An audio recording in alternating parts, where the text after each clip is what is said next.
to Jimmy Savile, but I thought at that time that there simply wasn't the evidence, the testimony simply wasn't compelling. Also, Savile did have a great standing with people, and so the threshold for any action taken was always going to be higher, and some of the claims felt slightly frivolous. We felt the threshold wasn't met at that time. A team of police officers saw 600 individuals who claimed that Jimmy Savile had abused them.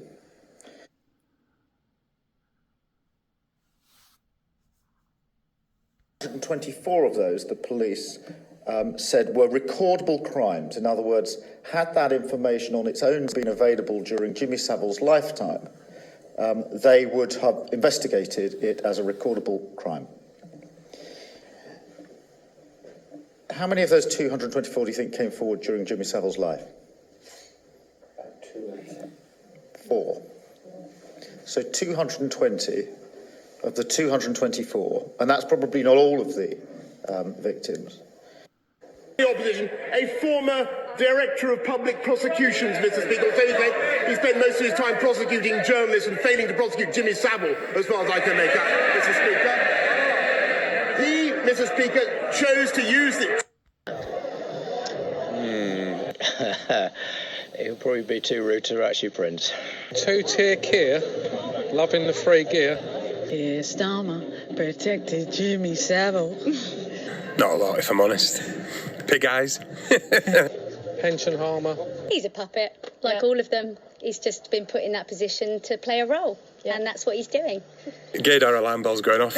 I remember I was in a work van, and it was when someone called him a on Radio 2. So that's quite accurate. I think he's doing the best that he can. Not very capable at his job. Not a lot. Against a background that neither he nor anybody else has been fully honest about, which is that we're an impoverished nation. Total wanker. He's not a politician. Yep. He is a jumped up, what do you call it? He's just a lawyer, basically. Solicitor. Yeah. Farmer harmer. I think he's probably not a very nice person. There just isn't the money. And I think that's a huge problem. Not helped by Brexit, but probably part of a more general, longer-term decline since, I don't know when, the 60s. Quick Google search, found him, and there was an article on there on some reputable newspaper. I cannot stand him. He's awful. And it said about him protecting paedophiles and things like that, like from a few years back, and I just thought, is everyone mental? I think because people perceive what he's doing as being contrary to what same people would expect and anticipate to be normal Labour policy. No. Just not a clue. No truth given ever on it, is he? He's just lost touch with the people and what they want. Kiddie harmer. He's not a real politician. He has.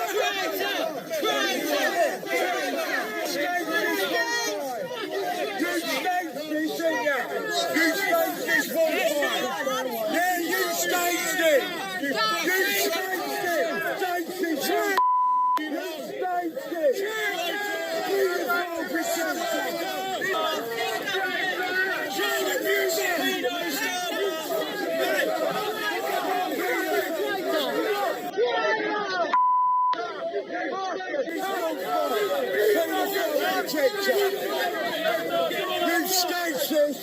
You're a child abuser! You child abuser! You child abuser! Where's Jimmy Savile? Where's Jimmy Savile?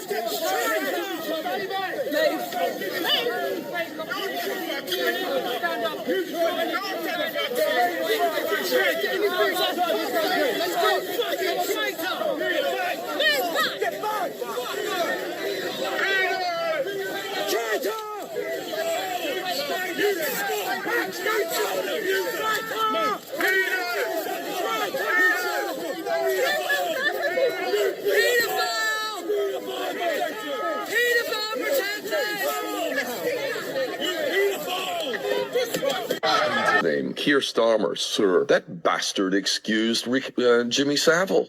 He's the one who signed off and said there wasn't enough evidence. That bastard is going to be the prime minister. So a guy who literally, who signed off and said not enough evidence of the man what we now know, Sir Jimmy Savile, who raped 500 while being greeted by the Queen and, BBC covering. Keir Starmer, is this acceptable? I'll tell you what, I'd rather die in the fight than bow to that.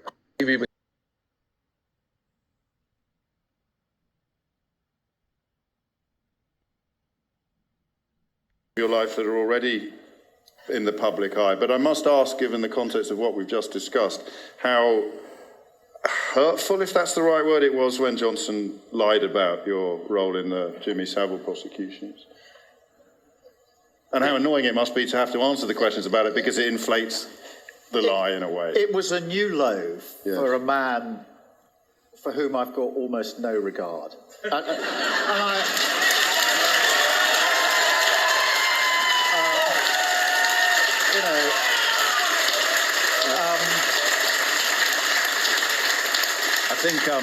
I think this is a home fixture. Yeah. but I'm not. I just put that in context. Now, I'm not one of these people say, all Labour brilliant, all Tories bad by definition, etc., etc. Obviously, there are ideological differences, political differences, value differences that we all have, and that's why I'm in the Labour Party. That's why I'm leading the Labour Party. Very proud and privileged to do so. But I would concede that Theresa May, for all the other faults she may have had, was a woman who knew that you didn't stand at the dispatch box and lie.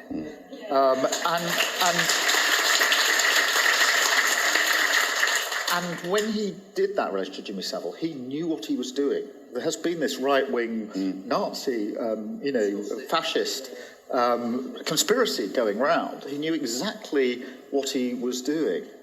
And I knew once he'd done it, there was no way he was ever going to apologise. It was an irrelevant question because to apologise, you have to have the self-reflection of knowing what integrity is. And he hasn't got it. It's not going to happen. It's not going to happen. And that's a